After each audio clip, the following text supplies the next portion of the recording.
भारत माता की, भारत माता की, मां पाटेश्वरी की, मां पाटेश्वरी की।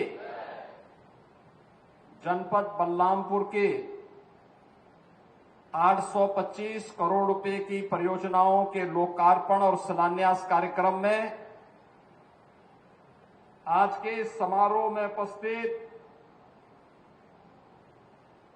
जनपद बलरामपुर की जिला पंचायत अध्यक्ष सुश्री आरती तिवारी जी, माननीय विधायक बलरामपुर श्री पलटू राम जी, माननीय विधायकगण श्री कैलाशनाथ शुक्ला जी, राम प्रताप वर्मा जी, विधान परिषद सदस्य श्री साकेत मिश्रा जी, विधान परिषद सदस्य श्री अवधेश सिंह और मंजू सिंह जी, भारतीय जनता पार्टी के जिला के अध्यक्ष श्री रवि मिश्रा जी, पूर्व विधायक श्री शैलेश कुमार सिंह सैलो जी, नगर पालिका परिषद के अध्यक्ष श्री धीरू सिंह जी, जिला प्रभारी राहुल राज रस्तोगी जी, आज के इस कार्यक्रम में उपस्थित भारतीय जनता पार्टी और अन्य संगठनों के सभी पदाधिकारीगण, भारी संख्या में आज के इस समारोह में उपस्थित मेरे बलरामपुर के सभी उपस्थित बहन और भाइयों, शारदीय नवरात्रि की आज सप्तम तिथि है। आज के इस अवसर पर मां पाटेश्वरी के श्री चरणों में नमन करते हुए आप सभी का मैं हृदय से अभिनंदन करता हूं। ये मेरा सौभाग्य है कि नवरात्रि के अवसर पर इन कार्यों के बहाने मुझे मां पाटेश्वरी के दरबार में शीश नवाने का अवसर प्राप्त हुआ है। मैं कल से ही बहराइच, श्रावस्ती और बलरामपुर जनपदों के विभिन्न कार्यक्रमों में भागीदार बनने के लिए कल दोपहर से ही इस कमिश्नरी के अंदर अलग अलग जनपदों के कार्यक्रमों में भागीदार बन रहा हूं। ये मेरा सौभाग्य है कि शारदीय नवरात्रि और विजयादशमी के पूर्व जनपद बलरामपुर वासियों को ये 825 करोड़ रुपए की उपहार ये भारतीय जनता पार्टी की डबल इंजन सरकार के द्वारा प्रदान किया जा रहा है। ये 825 करोड़ का उपहार यहां के जनप्रतिनिधियों के प्रयास, जनता की आकांक्षा के अनुरूप जनपद बलरामपुर को भी विकास की मुख्य धारा के साथ जोड़ने और जनपद बलरामपुर भी एक विकसित जनपद के रूप में अपने आप को स्थापित कर सके, इन भावनाओं के साथ ये सभी उपहार विकास की परियोजनाओं के माध्यम से आज आपको उपलब्ध करवाए जा रहे हैं। मैं इन सभी परियोजनाओं के लिए बलरामपुर वासियों को हृदय से बधाई देता हूं और बलरामपुर वासियों के कुशल और मंगलमय जीवन के लिए मां पाटेश्वरी से प्रार्थना करता हूं। बहन और भाइयों, हमारा बलरामपुर जनपद भारत और नेपाल के सीमावर्ती क्षेत्र में स्थित है। बलरामपुर जनपद मां पाटेश्वरी का पावन धाम है। बलरामपुर जनपद बलरामपुर स्टेट के द्वारा किए गए अनेक रचनात्मक कार्यों का साक्षी है। बलरामपुर जनपद भारत के पूर्व प्रधानमंत्री श्रद्धेय अटल बिहारी वाजपेयी जी की कर्म भूमि के रूप में जाना जाता है और बलरामपुर जनपद एक कर्म ऋषि नानाजी देशमुख की कर्मभूमि के रूप में भी जाना जाता है। ये बलरामपुर जनपद 97 से लेकर के 2017 तक उपेक्षा का दंश झेलना था। बलरामपुर जनपद कोई पुरसाहर नहीं था।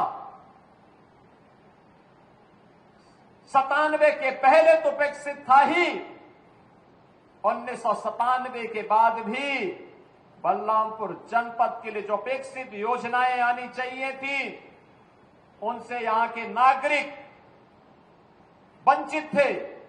परिणाम क्या था? परिणाम था देश के अंदर जो सबसे गरीब जनपदों में किसी की गणना होती थी, तो वह गणना होती थी बलरामपुर जनपद की। बहनों और भाइयों, आज डबल इंजन की सरकार प्रधानमंत्री मोदी जी के नेतृत्व में बिना भेदभाव के योजनाओं का लाभ जब देना प्रारंभ की, तो डबल इंजन सरकार ने आज यहां पर मां पाटेश्वरी के नाम पर एक विश्वविद्यालय का निर्माण कार्य भी प्रारंभ किया है। विश्वविद्यालय इस सत्र में प्रारंभ भी हो चुका है।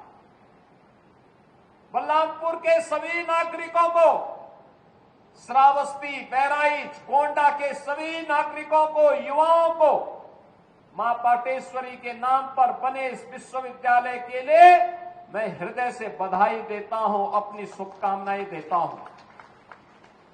बहनों और भाइयों, इसके साथ ही सरदेय अटल बिहारी वाजपेयी जी की कर्मभूमि होने के नाते पहली बार अटल जी देश की संसद में कहीं से पहुंचे थे तो भूमि बलरामपुर की है। बलरामपुर संसदीय सीट से चुनाव जीत करके पहुंचे थे और इसलिए बलरामपुर में सरदेय अटल बिहारी वाजपेयी जी के नाम पर एक मेडिकल कॉलेज का निर्माण हो, इसके लिए हमारी सरकार ने पूरी व्यवस्था कर दी है और बहुत शीघ्र आप देखेंगे कि बलरामपुर में, बलरामपुर जनपद के लिए भी एक मेडिकल कॉलेज सरकार के द्वारा यहां पर संचालित होगा। इमलिया कोडर में थारू बंधुओं के लिए उनकी परंपरा और उनकी संस्कृति को संरक्षण करने के लिए एक थारू म्यूजियम का निर्माण पहले ही किया जा चुका है। आज जो सौगात यहां के लिए उपलब्ध करवाई जा रही है, उसमें एक राजकीय पॉलिटेक्निक का उद्घाटन अभी हमने किया है। आईटीआई है, डिग्री कॉलेजेज है, इंटर कॉलेजेज है, चिकित्सालय है, सड़कें हैं और भी तमाम प्रकार की वे योजनाएं हैं जो विकास के लिए आवश्यक होती हैं और जिन योजनाओं के माध्यम से हर नागरिक के जीवन में बिना भेदभाव के उनके जीवन में प्रगति और उन्नयन का मार्ग प्रशस्त हो सकता हो। यही तो कार्य डबल इंजन सरकार ने पिछले 11 वर्षों में प्रधानमंत्री मोदी जी के नेतृत्व में किया है। आपने देखा होगा, एक और प्रधानमंत्री मोदी जी के नेतृत्व में नया भारत का दर्शन कर रहे हैं। बिना भेदभाव के शासन की योजना का लाभ हर गांव को, हर गरीब को, हर किसान को, हर श्रमिक को, हर महिला को और समाज के प्रत्येक तबके को उपलब्ध करवाया जा रहा है और प्रदेश में विकास एक नए सिरे से आगे बढ़ने का काम हो रहा है। एक तरफ बिना भेदभाव के कल्याणकारी योजनाओं का लाभ हर गरीब के पास उसके सिर को ढकने के लिए छत हो, हर गांव की बेहतर कनेक्टिविटी हो, हर घर में शुद्ध पेयजल हो, हर परिवार के पास उज्ज्वला योजना का कनेक्शन हो, हर गरीब के पास राशन कार्ड हो, हर गरीब के पास आयुष्मान का कार्ड भी उपचार के लिए हो। एक तरफ सरकार के द्वारा एक कल्याणकारी योजनाएं संचालित हो रही हैं। युवाओं के लिए पढ़ने के लिए वर्ल्ड क्लास इंफ्रास्ट्रक्चर के साथ पीएम श्री कंपोजिट विद्यालय, मुख्यमंत्री अभ्युदय विद्यालय के साथ साथ इंटर कॉलेजेस को प्रोजेक्ट अलंकार के अंतर्गत सुंदरीकरण और उनके नवनिर्माण की कार्रवाई के साथ जोड़ा जा रहा है। विश्वविद्यालय बन रहे हैं, डिग्री कॉलेजेस बन रहे हैं, पॉलिटेक्निक बन रहे हैं, आईटीआई स्किल डेवलपमेंट के सेंटर के रूप में स्थापित हो रहे हैं, नगर निकायों का उन्नयन हो रहा है, शहरीकरण विकास की योजनाओं को आगे बढ़ाया जा रहा है। एक तरफ विकास अनवरत आगे बढ़ रहा है और दूसरी तरफ विकास की प्रक्रिया में बाधक कुछ तत्व ऐसे भी हैं जिन्हें विकास अच्छा नहीं लगता है, जिन्हें विकास अच्छा नहीं लगता है। वे कहीं न कहीं विकास में व्यवधान पैदा करते हैं, उत्सव के समय उपद्रव पैदा करना चाहते हैं। वे लोग अराजकता को अपना जन्मसिद्ध अधिकार समझते हैं और उन्हीं लोगों को चेतावनी देने की दृष्टि से आज मैं बलरामपुर में भी आया हूं, यही कहने के लिए आया हूं, यही कहने के लिए आया हूं। अगर विकास में बाधक बनोगे और विकास की योजनाओं को उपद्रव और अराजकता के माध्यम से बाधित करोगे तो ये मान करके चलिए कि विकास पहले उनके विनाश का कारण बन जाएगा। पर्व और त्योहारों के उत्सव और उमंग में अगर कहीं उपद्रव करने का कार्य किया तो ये उपद्रव की कीमत उनको वो चुकानी पड़ेगी कि आने वाली पीढ़ियां उनकी याद करेंगी कि कैसे होता है, क्या कीमत चुकानी होगी। बहनों और भाइयों, जो लोग आज भी जिन्हें ये सब अच्छा नहीं लग रहा है, जो लोग आज भी किसी गलत मंशा के साथ जी रहे हैं, जो लोग आज भी ये मानते हैं कि अराजकता उनका जन्मसिद्ध अधिकार है, उनको अपनी गलतफहमी दूर कर देनी होगी। वो अपनी गलतफहमी दूर कर ले। वह समय गया जब समाजवादी पार्टी की सरकार हुआ करती थी, कांग्रेस की सरकारें हुआ करती थी, ये लोग दंगा करवाते थे, आगजनी करवाते थे, बेटी की सुरक्षा में सेंध लगाते थे, व्यापारी के प्रतिष्ठानों पर आग लगाते थे और सरकार इनका आवभगत करती थी। वह समय अब चला गया है। अब ये डबल इंजन की सरकार है।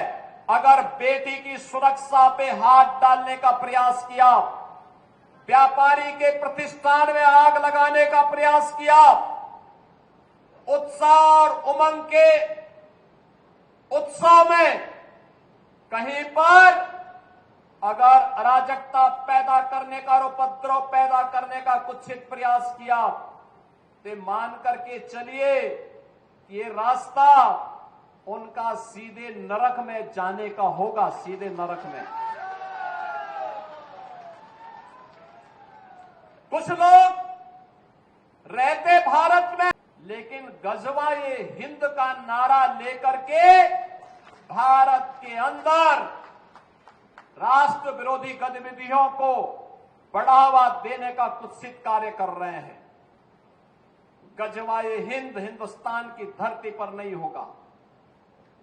भारत की धरती, ये भारत के देवीय महापुरुषों, अवतारी महापुरुषों, देश के लिए अपना बलिदान देने वाले महापुरुषों के आदर्शों से संचालित होगा।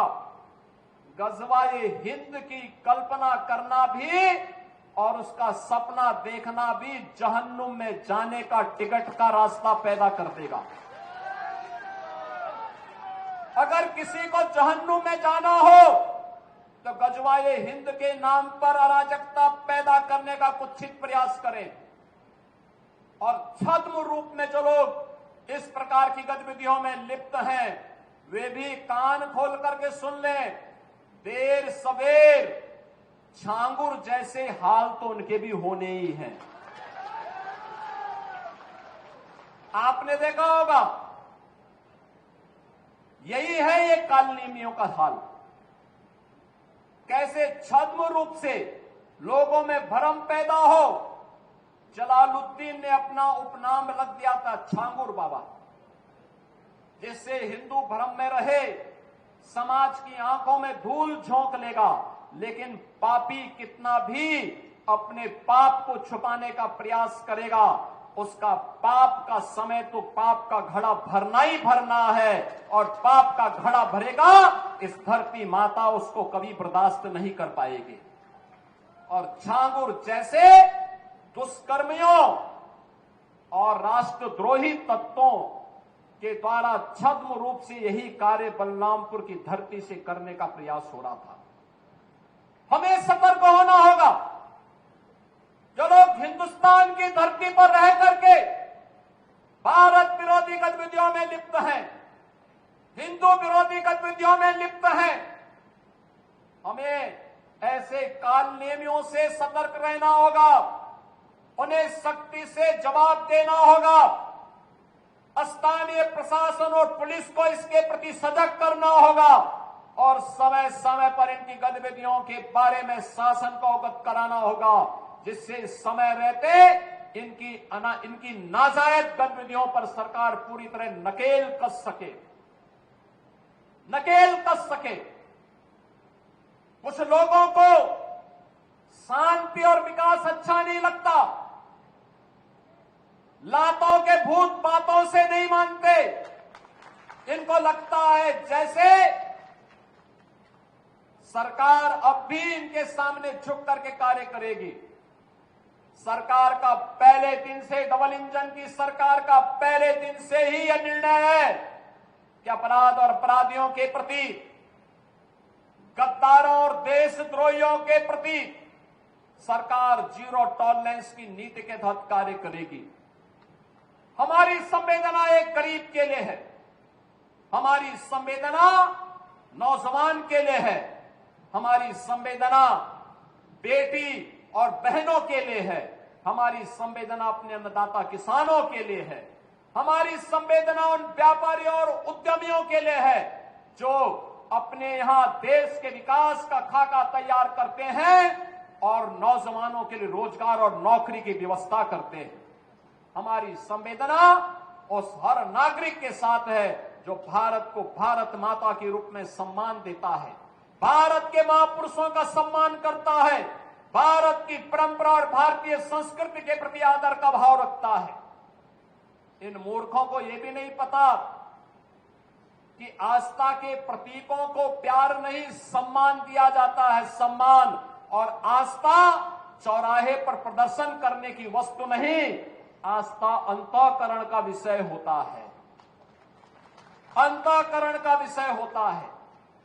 आज चौराहे चौराहे पर जाकर के कितने कमजोर और कायर हैं, छोटे छोटे बच्चों को जिनके हाथों में कलम होनी चाहिए, जिनके हाथों में नोटबुक होनी चाहिए, जिनके हाथों में विज्ञान और गणित की पुस्तकें होनी चाहिए, उनके हाथों में आई लव मोहम्मद का पोस्टर देकर के, तख्तियां देकर के समाज में अराजकता पैदा करने का कार्य कुछ लोग कर रहे हैं। इनको यह भी नहीं मालूम कि उनकी जिंदगी तो बर्बाद है ही है, लेकिन इन बच्चों की भी जिंदगी को ये लोग बर्बाद करने पर उतारू हो रखी है। लेकिन सरकार इस प्रकार की अराजकता को कतई स्वीकार नहीं करेगी, कतई स्वीकार नहीं करेगी।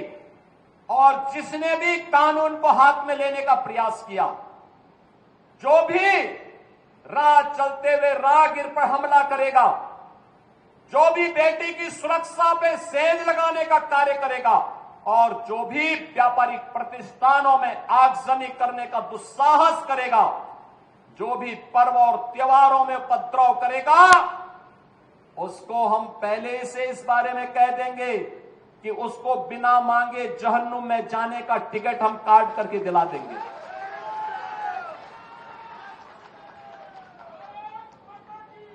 इतना पर्याप्त होगा उसके लिए। यह अराजकता स्वीकार्य नहीं।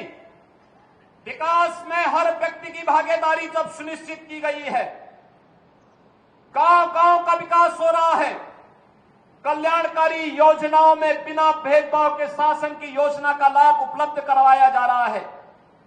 बिना भेदभाव के युवाओं को नौकरी और रोजगार उपलब्ध करवाया जा रहा है। तो फिर यह अराजकता कैसे? कुछ चंद लोगों को माहौल खराब करने की छूट नहीं देनी चाहिए। ये वही लोग हैं जिन्होंने उत्तर प्रदेश की भ्रष्ट सरकारों के साथ मिलकर के उत्तर प्रदेश के सामने पहचान का संकट खड़ा किया था। ये वही लोग हैं जिन्होंने उत्तर प्रदेश को बीमारू राज्य बना दिया था। ये वही लोग हैं जिन लोगों के दंगों के कारण प्रदेश में कोई निवेश नहीं आता था, कोई उद्योग नहीं लगता था, कोई विकास का कार्य नहीं हो पाता था।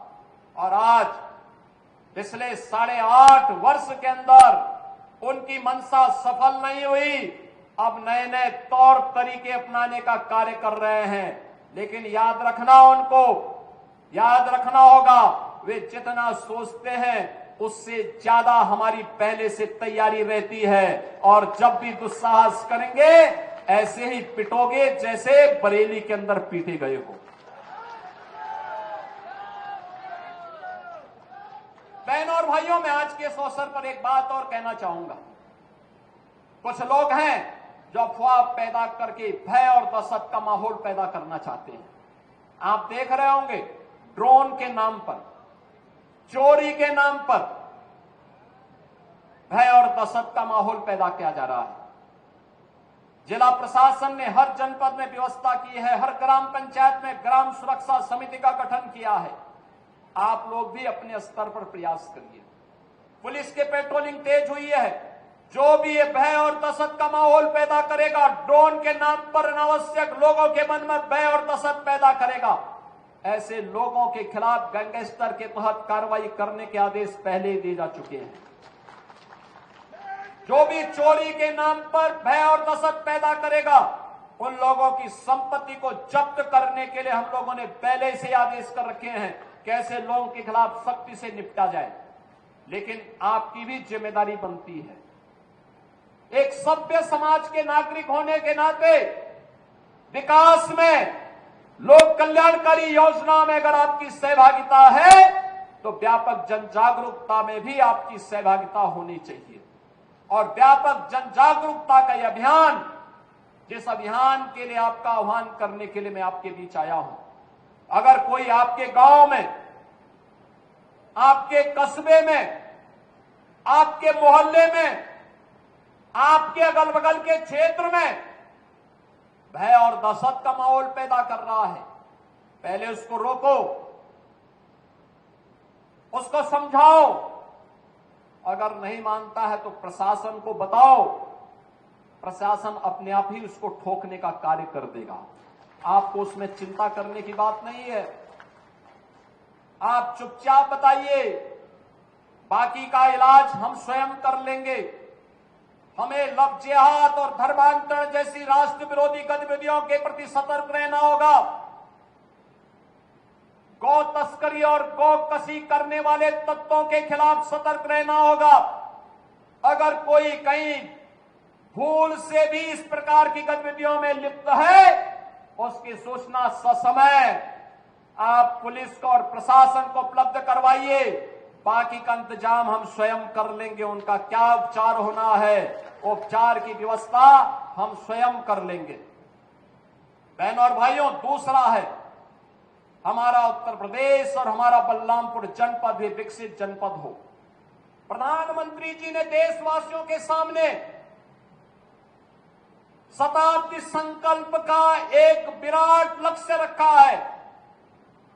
2022 में इस देश ने अपनी आजादी के 75 वर्ष पूरे किए थे। अमृत महोत्सव का आयोजन पूरे देश के अंदर हुआ था, हर घर पे तिरंगा पहना था।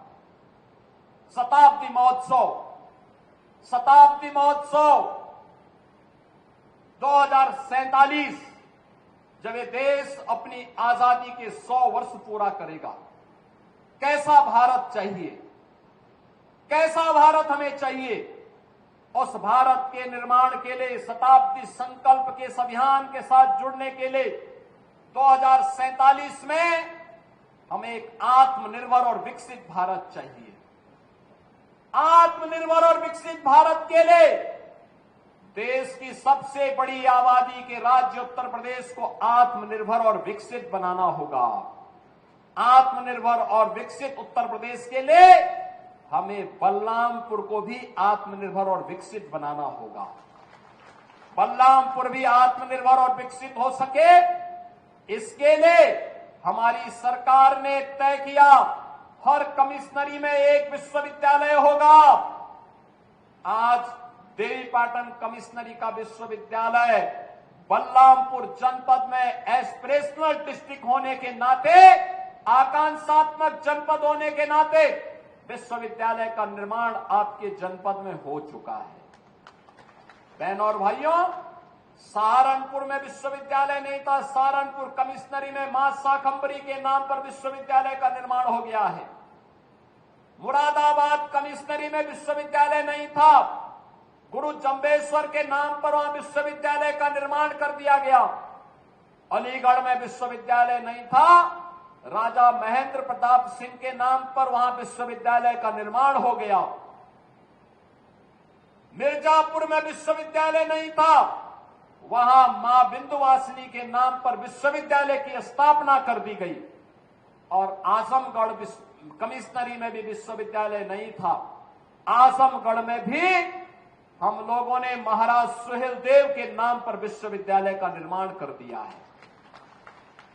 बहनों और भाइयों, उत्तर प्रदेश में श्रद्धेय अटल जी के नाम पर अटल आवासीय विद्यालय, अटल मेडिकल यूनिवर्सिटी का निर्माण कर दिया गया है। बाबा गोरखनाथ के नाम पर उत्तर प्रदेश का आयुष विश्वविद्यालय का निर्माण गोरखपुर में हो गया है। और ऐसे ही महात्मा बुद्ध के नाम पर कुशीनगर में कृषि विश्वविद्यालय की स्थापना हो रही है। श्रमिकों के बच्चों के लिए अटल आवासीय विद्यालयों का निर्माण हर कमिश्नरी में बना कर दिया गया है। बहनों और भाइयों, पॉलिटेक्निक हो, डिग्री कॉलेज हो, इंजीनियरिंग कॉलेजेज हो, ये बड़े पैमाने पर बनाए गए। पिछली सरकारें वन डिस्ट्रिक्ट वन माफिया देती थी। हमारी सरकार ने वन डिस्ट्रिक्ट वन प्रोडक्ट भी दिया है और one district one medical college का निर्माण कार्य भी करना प्रारंभ कर दिया है। बलरामपुर में भी मेडिकल कॉलेज का निर्माण हो रहा है, अंतिम चरणों में चल रहा है। श्रावस्ती में महात्मा बुद्ध के नाम पर एयरपोर्ट का निर्माण का कार्य युद्ध स्तर पर चल रहा है। श्रावस्ती मर्यादा पुरुषोत्तम प्रभु श्री राम के बड़े पुत्र लव के द्वारा बसाई गई राजधानी थी। श्रावस्ती महात्मा बुद्ध ने ज्ञान प्राप्त होने के बाद सर्वाधिक चातुर्मास इसी श्रावस्ती में व्यतीत किए थे। जैन तीर्थंकरों में तृतीय तीर्थंकर भगवान संभवनाथ का जन्म इसी श्रावस्ती में हुआ था। और विदेशी आक्रांताओं को दूर दूसरित करने वाले महाराज सुहेलदेव ने श्रावस्ती की धरती से सालार मसूद गाजी को मिट्टी में मिलाने का काम भी किया था। आज इसी श्रावस्ती में हम एक बड़ा एयरपोर्ट का निर्माण कार्य कर रहे हैं। आपकी सड़क की कनेक्टिविटी, आज से 8 साल पहले आप लखनऊ जाते थे, अयोध्या जाते थे, घंटों लग जाते थे। अब तो बलरामपुर से मात्र 3 घंटे में आप लखनऊ जा सकते हैं। बलरामपुर से मात्र 2 घंटे में, 2 घंटे से भी कम समय में आप अयोध्या जा सकते हैं। 2.5 घंटे में गोरखपुर पहुंच सकते हैं। ये है कनेक्टिविटी। रेलवे का यहां पर ब्रॉड गेज, मीटर गेज से ब्रॉड गेज बड़ी लाइन हो गई है और अभी इसमें और भी सुधार हो रहा है। नई नई ट्रेन चल रही हैं, नई नई सुविधाएं बढ़ाई जा रही हैं और हवाई जहाज भी चल जाएगा। तो कमिश्नरी में विश्वविद्यालय भी, और अभी आने वाले समय में हम इस कमिश्नरी को एक स्पोर्ट्स कॉलेज भी देने जा रहे हैं। बहनों और भाइयों, यह है सरकार की विकास की योजना, जिससे यहां के प्रति व्यक्ति आय को बढ़ाया जा सके। बलरामपुर भी आकांक्षात्मक जनपद से उभर करके अब एक विकसित जनपद के रूप में अपना नाम दर्ज कर सके। और इसीलिए वर्तमान में विकसित उत्तर प्रदेश के एक अभियान को हम लोगों ने आगे बढ़ाया है। आज अभी 3 बजे मैं स्वयं सभी ब्लॉक प्रमुखों और क्षेत्र पंचायत के सदस्यों के साथ, सभी जिला पंचायत अध्यक्षों और जिला पंचायत के सदस्यों के साथ मैं स्वयं वर्चुअल संवाद करने वाला हूं, उनका समर्थन मांगने वाला हूं विकसित उत्तर प्रदेश के लिए। और मेरा आप सबसे भी आह्वान होगा, समर्थ उत्तर प्रदेश पोर्टल पर क्यूआर कोड को स्कैन करते हुए उत्तर प्रदेश को विकसित उत्तर प्रदेश बनाने के लिए शॉर्ट टर्म, मीडियम टर्म और लॉन्ग टर्म प्लानिंग क्या होनी चाहिए, इसके लिए आप भी अपना सुझाव भेजिए। आप भी उत्तर प्रदेश के मिशन 2047 में, शताब्दी संकल्प 2047 के लिए बनने वाले विजन डॉक्यूमेंट में आपका भी सुझाव उसमें आने वाली पीढ़ी के लिए धरोहर होगा। और इसका आह्वान करने के लिए आज मैं बलरामपुर की धरती से, बलरामपुर वासियों से, देवीपाटन मंडल के कमिश्नरी वासियों से आह्वान करूंगा। मुझे पूरा विश्वास है आप सभी लोग इस अभियान का हिस्सा बनेंगे। मैं एक बार फिर से 825 करोड़ रुपए की इन परियोजनाओं के लिए बलरामपुर जनपद वासियों को हृदय से बधाई देता हूं, धन्यवाद देता हूं अपने माननीय जनप्रतिनिधियों को जो विकास के कार्यों के लिए आग्रही बनकर के लगातार प्रयास करते हैं। और मैं विजयादशमी और शारदीय नवरात्रि की भी मंगलमय शुभकामना आप सबके प्रति, पूरे प्रदेशवासियों के प्रति व्यक्त करते हुए अपनी वाणी को यहीं पर विराम देता हूं।